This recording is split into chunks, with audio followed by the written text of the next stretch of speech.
À mon côté, que se passe-t-il? Elle s'approcha de lui. Elle lui pressa son corps contre le sien. Il ne bougea pas, ne la toucha pas. Il frissonnait, de froid, de terreur, d'un désir fou.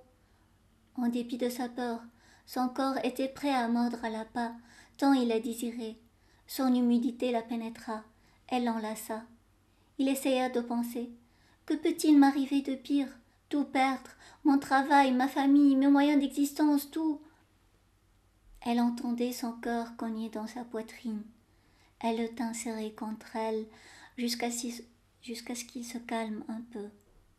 Elle déboutonna son corsage. Ils restèrent ainsi, peau contre peau. Sa peau brune contre la sienne, presque noire. Sa douceur contre sa dureté.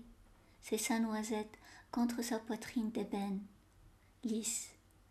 Elle sentait sur lui l'odeur du fleuve, cette odeur si particulière du paravent qui dégoûtait sa tante.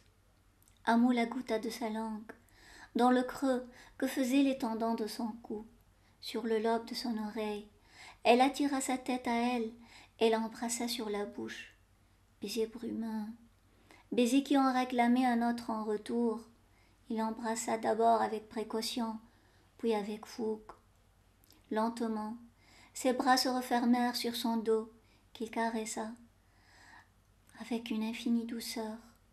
En dépit du contact sur sa peau, de ses mains dures, calleuses, rêches, comme du papier de verre, il faisait très attention de ne pas lui faire mal.